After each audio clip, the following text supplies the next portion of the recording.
Gengs, gimana nih persiapan di bulan Ramadan? Jangan bolong-bolong puasanya ya lo ya. Setahun sekali nih, jangan bandel. Nah kalau gue biasanya kan syuting malam-malam tuh, lihat tuh. Ada kentung-kentungan satam, denger kan? Nah, takut juga nih kita. Kalau misalkan habis kelar syuting, capek gitu kan, ketiduran, kebablasan, kagak sahur begitu. Ya bisa-bisa kita jadinya lemes menghadapi puasa. Nah makanya, biar bikin video kali ini tetap segar, dan setelah tag video mata gua nih, itu juga bisa tetap melek sahur, sama nanti kita bisa sholat subuh juga ya. Makanya kita minum kopi dulu aja yuk. Kebetulan nih, gua ada kopi gula aren favorit gue. Lihat deh, packagingnya cocok banget lagi ya. Buat misalkan kirim-kirim hadiah sebagai hampers dalam rangka festif nih Ramadan dan Lebaran nanti. Ya udah, langsung aja kita bikin yuk.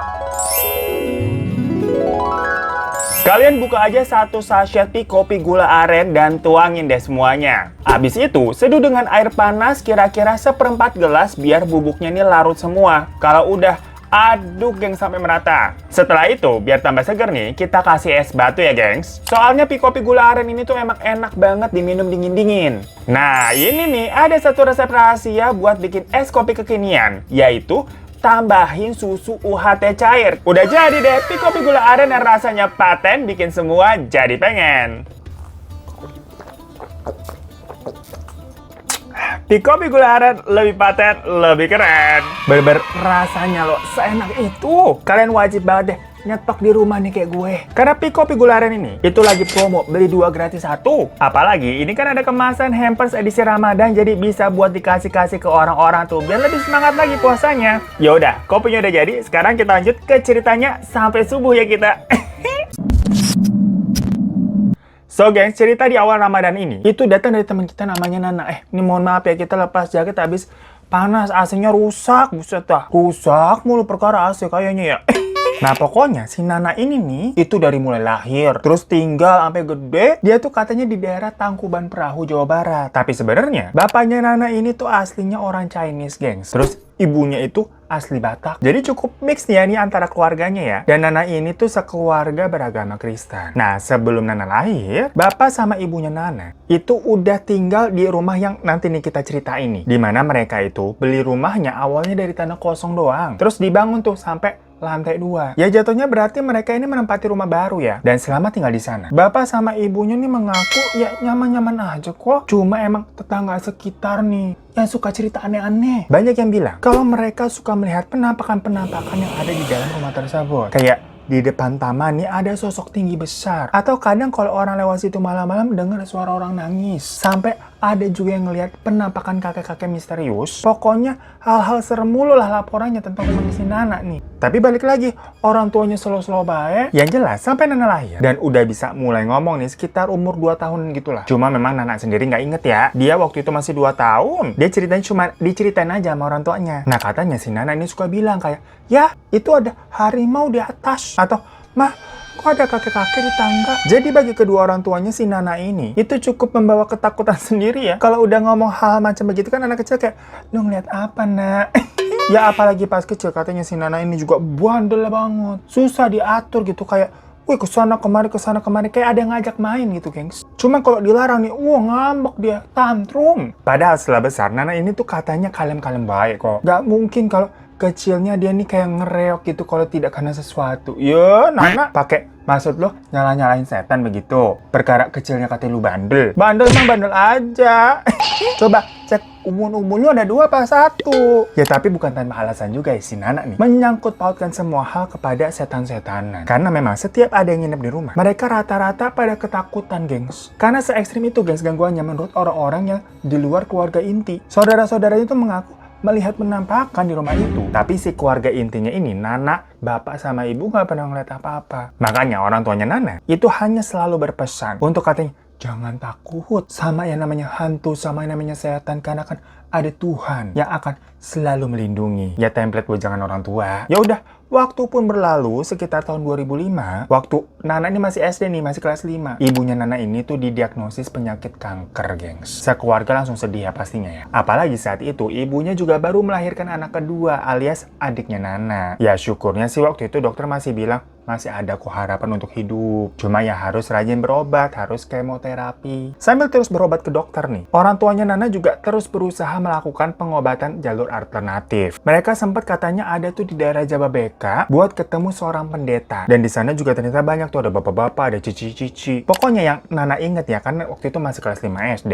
Dia ngeliat nih, si bapak, ibu, terus yang orang-orang di situ pada pegangan tangan ngebuat lingkaran sambil kayak berdoa gitu, gengs. Terus ada di salah satu cici-cici yang mukanya kayak meringis kesakitan gitu. Si Nana nih sempat dengar kalau pendeta di situ tuh nanya ke ibu. Ibu ini sepertinya punya pegangan ya, atau pernah salah injak tanah, karena ini masuk ke dalam diri ibu. Abis ngomong begitu, orang tuanya Nana ini tuh dikasih semacam nasihat-nasihat sambil ya didoain lagi. Dan gak lama dari situ, ibu Nana ini mendapatkan jadwal untuk pengangkatan operasi payudara sama jadwal kemoterapi juga. Setelah itu masih tuh rutin terus minum obat tiap hari tanpa putus. Beberapa bulan setelahnya, tahu-tahu mulai banyak nih orang-orang asing yang tahu-tahu datang tuh ke rumah. Yang Nana paling ingat, pernah ada satu tim pendoa. Jadi ada pendeta yang waktu itu dia ketemu sama beberapa orang-orang yang sepertinya itu pelayan-pelayan gereja ya, datang pada ke rumah katanya mau melakukan proses pelepasan. Namun saat proses itu berlangsung, Nana disuruh masuk tuh ke dalam kamar sama si bapak. Disuruh kayak, udah kamu di kamar aja jagain sama tuh adik kamu. Ya walaupun gak lihat secara langsung ya proses pelepasan tersebut. By the way, proses pelepasan tuh kalau di Kristen semacam apa ya? Apa sih? Ruqyah. Nah tapi Nana yang ada di dalam kamar itu masih bisa mendengar dengan jelas suara orang tuh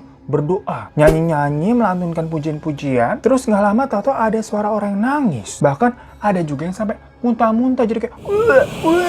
Nah nggak lama dari itu tahu-tahu ada rombongan lain nih yang datang juga ke rumah. Soalnya kan kedengeran nih ada suara orang ketuk pintu. Dan pas Nana ngintip, bahkannya kayak apa ya, kayak semacam seorang ustadz sama orang-orang lain gitu, gengs. Nana pun pada saat itu bingung kok, ini ada ustadz, ada pendeta, kayak rame bener rumah. Dan kedengeran lagi kalau si ustadznya nih ngomong, katanya dia mau mendoakan rumah supaya energi negatif yang ada di rumah itu katanya bisa pergi, bisa hilang. Entah kenapa nih, seketika suasana rumah tuh mendadak kayak apa ya, jadi berubah, kayak jadi serem. Dan Nana yang tadinya berduaan doang jagain adiknya tuh di kamar, sampai lari ketakutan keluar, kayak di kamar serem gitu, nggak mau dia. Tapi ternyata suasana di ruang tengah tuh lebih horor. Karena si Ustadz Toto melotot sambil nunjuk-nunjuk ke lantai 2. Yang katanya sumbernya itu ada di lantai 2, katanya gitu. Cuma pas bapak ngeliat nih Nana keluar dari kamar, bapak langsung nganterin Nana lagi masuk ke dalam. Dan sedikit marah dengan bilang, kamu harus nurut dong, bantu bapak sama ibu, jagain adik kamu saja di sini. Ya karena ngeliat bapaknya marah ya, kayak dimarahin anak kecil gimana, langsung diem kan. Tapi baru juga nih masuk kamar, gak lama ada yang ngetuk tuh. Dan ternyata itu adalah Pak Pendeta. Kakak lagi apa? Bapak cek kamarnya boleh? Emangnya mau ngecek apa, Pak? Tapi si pendeta itu pas ditanya kayak senyum aja. Nah, si bapak yang masih ada di kamar,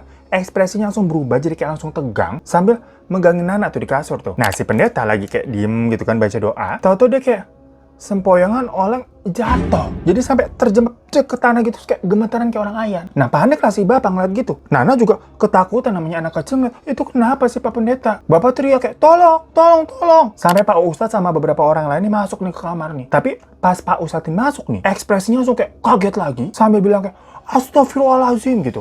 Tapi astagfirullahaladzimnya bukan ngelihat pendeta yang lagi kejang-kejang di sini, ngelihat ke arah tempat tidur lagi ada Nana di situ. Ya Nana kan di situ masih, kok gue merinding ya. Nana di situ masih nangis ya. Semua orang tuh pada berdoa. Yang jemaat dari Pak Pendeta berdoa sesuai agamanya, dan Pak Ustadz sama yang lain juga berdoa sesuai ajarannya. Tiba-tiba kaca lemari. Jadi di kamar itu kan kayak ada lemari baju yang pintunya tuh ada kacanya gitu loh, guys. Itu kacanya retak, kurang pecah. Si Nana cuman inget kayak serem banget situasinya, nangis. Abis itu dia nggak inget apa-apa lagi. Sampai tahu-tahu pas dia kayak bangun gitu, dilihat tangan sama kakinya udah diikat di kasur, gengs, dan badannya kayak ada biru-biru gitu. Di sampingnya ada ibu sama bapak yang lagi nangis-nangis. Pak Pendeta sama Pak Ustadz masih ada juga tuh di kamar itu. Pak Pendetanya udah sehat nih. Nah waktu itu menurut Nana dia nih samar-samar ingetannya, antara inget dan nggak inget lah kejadiannya. Yang jelas kata bapak sama ibu, Nana ini abis kemasukan roh jahat. Ya cuman ya udah kan, hari terus berlalu. Semenjak kejadian itu dibilang katanya energi jahat di dalam rumah itu udah berhasil diusir. Jadi keadaan tuh sempat kembali normal sampai pokoknya tahun 2007 Nana ini masuk ke SMP. Dan di tahun itu ternyata kanker sang ibu nih sudah metastasis atau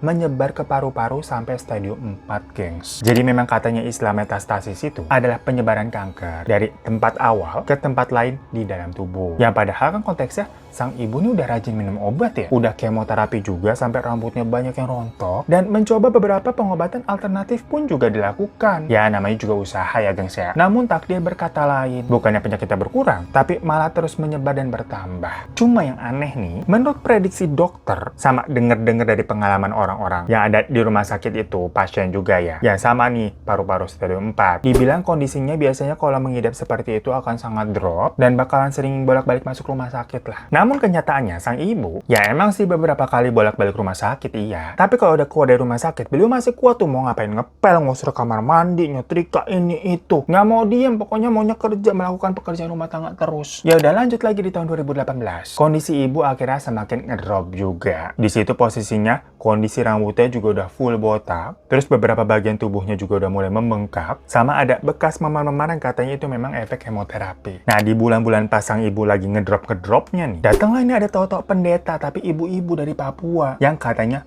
mau bantu doa. Jadi ini pendeta wanita ya, yang mana memang si bapak yang manggil. Di sini Nana selaku anak, sebenarnya dia lebih percaya dengan hal yang berbau medis lah yang udah pasti. Karena kan terakhir kali dalam ingatannya, waktu sang ibu melakukan apa ya, ritual-ritual pembacaan doa atau bisa disebut pengobatan alternatif, itu malah jadi serem. Lah si Nana sampai kesurupan, cuma melihat kondisi ibunya beber udah lemah. Nana juga ya kayak, ya udahlah terserah ibu sama bapak maunya gimana. Nah, sang pendeta wanita ini tuh bernama Bu Maria. Bu Maria tuh bilang, kalau dalam ritualnya mereka harus saling berpegangan dan membejamkan mata. Di situ mereka mulai berdoa secara bergantian tuh, gengs. Awalnya sih nggak ada yang apa-apa. Sampai ada titik di mana si Nana nih, kan lagi pegangan tangan sambil nutup mata nih. Dia ngerasa kalau Bu Maria ini ngelepasin tangannya karena mau berdiri. Cuma si Nana ya tetap melam aja gitu kan. Kan tadi disuruhnya merem, belum disuruh melek. Di situ Bu Maria kayak teriak-teriak, "Kami tolak keberadaan roh-roh kegelapan di rumah ini dalam nama Tuhan. Tuhan lindungi kami dari kuasa kegelapan yang mau mencelakakan kami.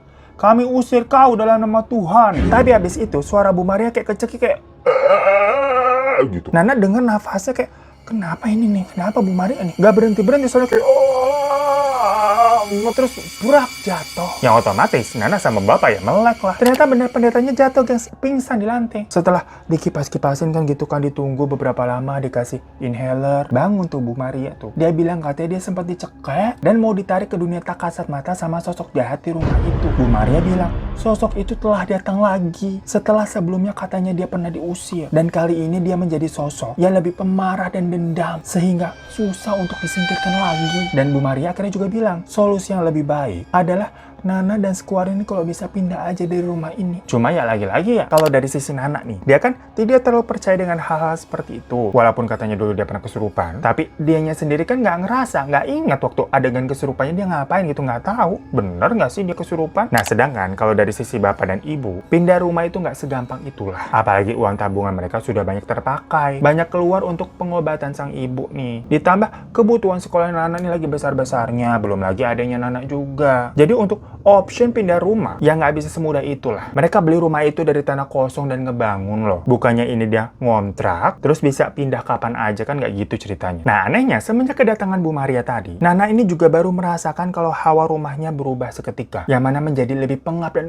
panas terus gitu. Jadi kayak nggak betah di rumah. Beberapa kali dia juga sering ada dengar suara-suara kayak pintu kebuka, barang-barang kegeser, atau kayak ada orang jalan di atas plafon. Cuma ya memang gangguan ke dia nih, maksudnya ke Nana dan keluarganya, itu tidak se ekstrim gangguan misalkan kata orang-orang lain tuh yang katanya pada pernah diliatin. Tapi saya yang nggak lama, sang ibu harus berpulang juga, gengs, karena ya penyakitnya tersebut ya. Ya Nana pastinya sedih. Cuma di sisi lain dia juga nggak tega ngeliat sang ibu yang selalu tambah kesakitan dengan rambut yang udah botak, badannya juga gembung karena adanya cairan yang nggak bisa keluar karena efek kemoterapinya itu. Ibunya juga kalau ngomong udah terbata-bata, nafasnya juga terengah-engah. Bahkan untuk nafas nih, sang ibu juga harus udah full disupport sama yang namanya tabung oksigen. Dokter juga udah nyiapin nih standby alat pacu jantung karena memang dirasa kondisinya memang ya sudah diprediksi lah. Setelah sang ibu tiada dan selesai dimakamkan, bapak ini kelihatannya terus murung gitu ya, namanya juga kehilangan pasangan hidup. Sampai Nana ini akhirnya mencoba untuk mengajak bicara. Ya maksudnya buat menenangkan lah, ngobrol dari hati ke hati. Tapi yang nggak disangka-sangka si bapak malah cerita kalau katanya sebenarnya dia dan ibu tuh sebenarnya percaya kalau di rumah itu ada sosok energi negatif yang jahat. Tapi persoalan utamanya itu bukan hanya sosok penunggu di rumah itu, yang memang berarti sudah ada sebelum rumah itu dibangun, melainkan sang ibu ini ternyata juga punya penjaga. Soalnya katanya kakek buyut-buyutnya tuh gimana ya?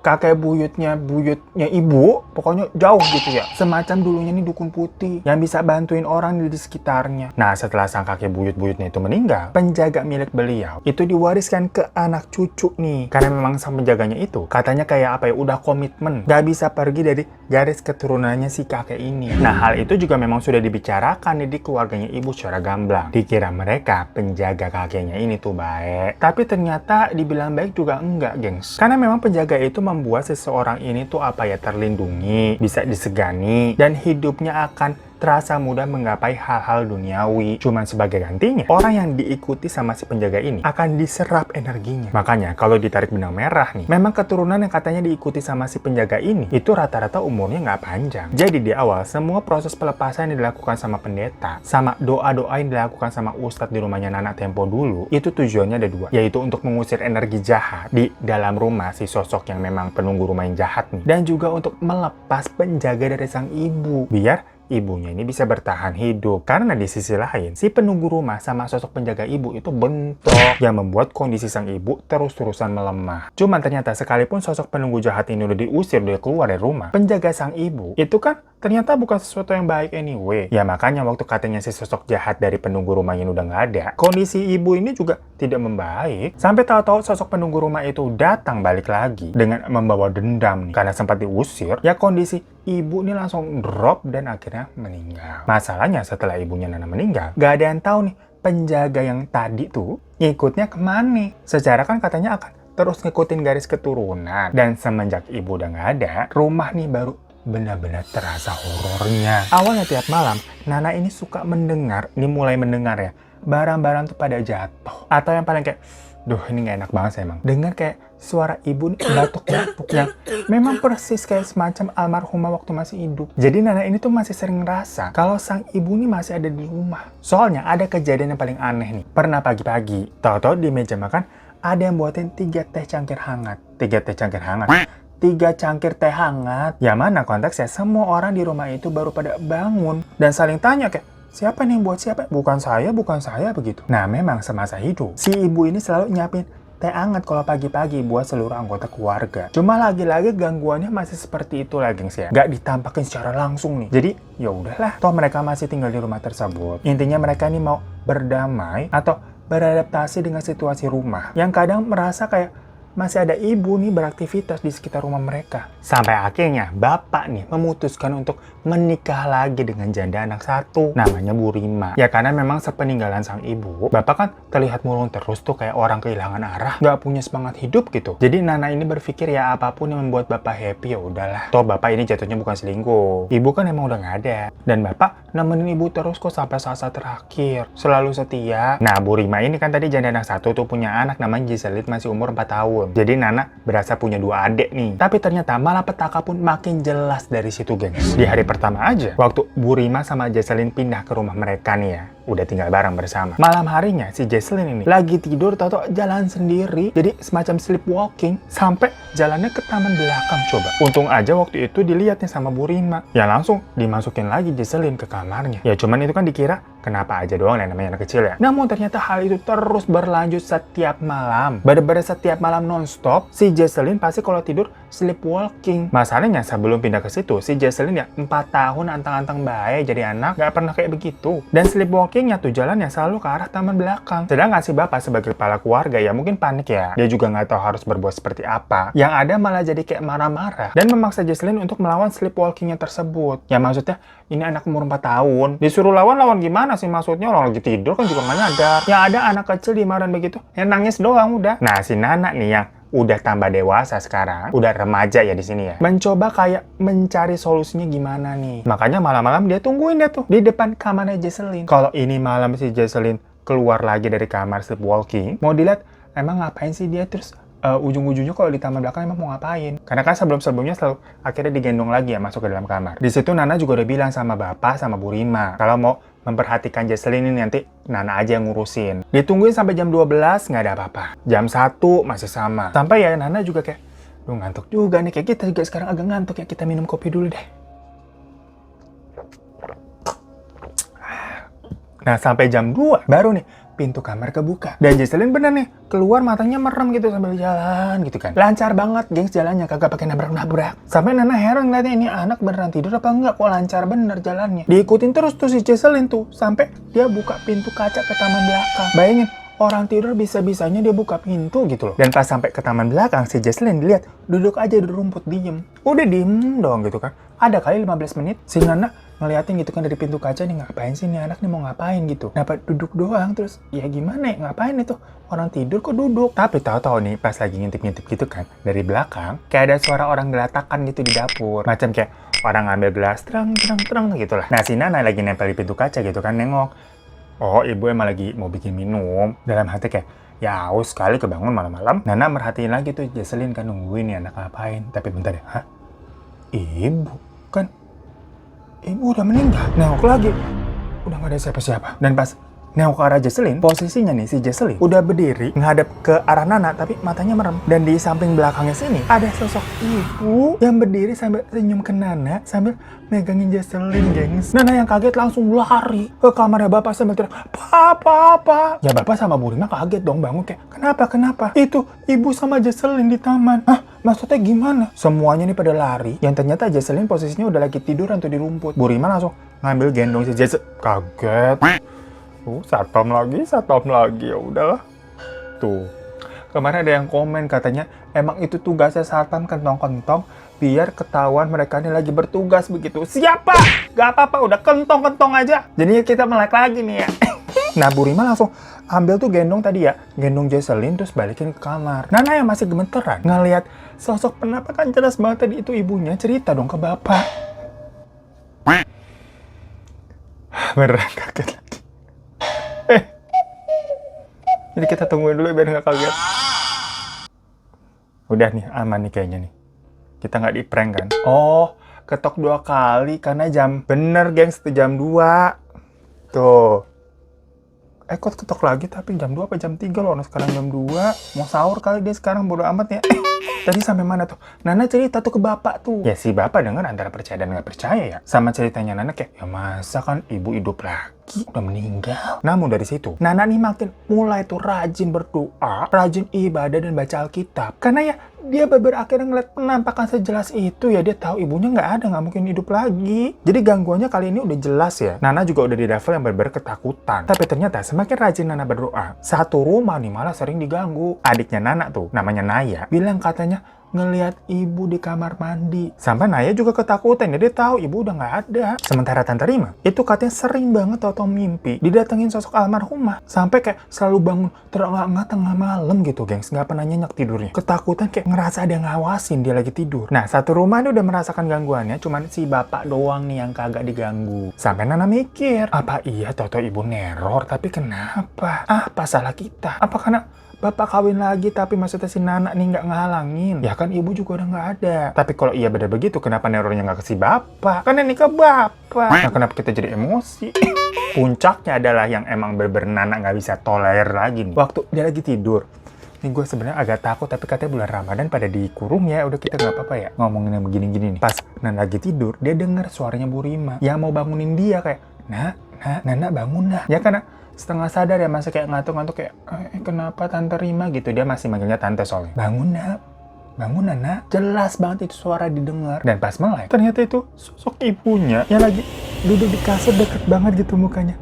Bangun Nana gitu. Mukanya beber kayak di sini pucet banget mukanya. Pakai bajunya baju hitam, kayak baju terusan panjang, tapi kainnya tuh sampai ke bawah kasur gitu, geng. Nana langsung teriak, tutup selimut, nangis dia. Dan sosok itu Malah ketawanya kenceng banget tapi kayak menjauh terus hilang. Ya malam itu juga karena suara teriakan Nana, semua orang terbangun dan Nana cerita kan, nggak bisa lagi nih kayak gini, udah nggak bener nih. Besok paginya Bapak sama Bu Rima itu langsung datang ke gereja buat minta bantuan pendeta. Ini pendetanya adalah pendeta yang waktu melakukan pelepasan pertama kali yang tadi ya. Nah pas denger ceritanya, si pendeta itu tuh kayak nggak yakin kalau sosok yang mengganggu Nana itu benar-benar adalah sosok ibu gitu. Karena ibu nih walaupun memang konteksnya putih penjaga, tapi penjaganya ibu itu tidak jahat dalam arti yang kayak suka gangguin manusia gitu, enggak. Penjaganya ini kan semacam apa ya, take and give aja. Dia memberikan sesuatu kepada orang yang dia ikuti, tetapi gantinya dia akan menyerap energi dari orang tersebut, bukannya kayak gangguin orang-orang yang di sekelilingnya, nggak urusan. Yang mana akhirnya pendetanya ini itu datang ke rumah lagi nih setelah sekianan terakhir kali itu dulu tuh pelepasan. Nah pas di rumah dia kaget karena sosok yang waktu itu dia usir waktu pelepasan, lah kok balik lagi? Yang mana ternyata sosok itulah yang menyamar jadi sosok ibu. Ya kalau sosok penunggu rumah yang itu kan emang dari awal nggak bener ya, emang jahat. Dia juga akhirnya bisa menampakkan diri lagi nih kepada anggota inti di rumah itu setelah memang ibu telah tiada. Karena kan penjaganya ibu ini ternyata juga udah nggak ada di rumah itu, gengs. Yang katanya si penjaganya ini itu pindah ngikut ke keturunan dari silsilah keluarganya kakek tuh ke adiknya ibu. Yang intinya pokoknya penjaganya berarti udah nggak ada di rumah ya. Makanya si sosok penunggu rumah nih, yang sebelumnya dia nih nggak bisa nampakin diri ke keluarga inti karena ya istilahnya dijagain sama penjaganya si ibu. Tapi setelah penjaganya pergi karena ibu nggak ada, jadi sosok itu makin berkuasa. Makanya dari situ, Bapak sama Bu Rima itu disuruh menjadi majelis gereja katanya namanya. Dimana rumah mereka akhirnya dijadiin tempat ibadah setiap hari Jumat bagi jemaat gereja di sana. Kayak Jumatnya Jumat malam gitu. Agar sosok itu bisa dilemahkan dan bener diusir nggak balik-balik lagi. Selama rumahnya ini rutin dijadikan tempat ibadah oleh majelis gereja. Dan bener aja sih, semenjak itu gangguan ini berkurang perlahan-lahan sampai bener-bener menghilang. Dan sampai saat ini katanya, rumah itu masih ditempati sama orang tua, maksudnya si Bapak sama Bu Rima, dan adik-adiknya Nana juga. Semuanya pun kondisinya baik-baik, masih sehat. Ditambah rumahnya juga masih rutin untuk dijadikan tempat doa bersama, buat menghalang sosok itu biar gak balik-balik lagi. So itu guys cerita dari Nana, yang ternyata sosok ibu yang meneror itu adalah jelmaan dari sosok penghuni rumah lama yang emang udah ada lama di situ sebenarnya. Ya karena ibu kan dari awal nih katanya memang ternyata ada penjaganya. Jadi semenjak dia beli tanah, ngebangun rumah, ya dia sama bapak nggak pernah dilihatin apa-apa. Lain halnya orang-orang di luar keluarga inti yang kadang mengaku digangguin. Tapi semenjak penjaga ibunya ini pergi, jadi nggak ada yang nahan lagi sosok itu buat gangguin bener semua orang. Dikira itu adalah teror sang ibu yang telah tiada, tapi ternyata semua itu ulah sosok si penunggu rumah. Ya makanya mungkin pembelajaran di sini, yang namanya rumah harus sering diibadahin. Kalau Nana dan keluarga tadi kan, dijadiin tempat ibadah tuh buat majelis gereja, karena kan Kristen. Pokoknya sesuai agama masing-masing aja lah. Berarti misalkan kalau dalam Islam, rumahnya harus sering disolatin, sering ngadain pengajian. Pokoknya dibacain doa terus-terusan. Ya udahlah, sekarang udah jam berapa tuh? Udah jam 2.14. Kita mau sahur dulu ya. Udah mulai banyak motor nih keluar-keluar jam segini. Biasanya kan udah sepi ya. Tapi karena sekali lagi bulan puasa, pada keluar kali itu nyari sahuran. Makanya buat kalian semua yang juga menjalankan ibadah puasa, semoga lancar-lancar ya puasanya. Kita minal aidin wal faizin dulu ya, kalau punya salah begitu tolong dimaafkan. Terima kasih udah pada nonton. Boleh minta like-nya dan sampai jumpa. Kalau mau kirim-kirim cerita langsung ke email ini, dan sampai jumpa lagi di teman cerita selanjutnya. Assalamualaikum.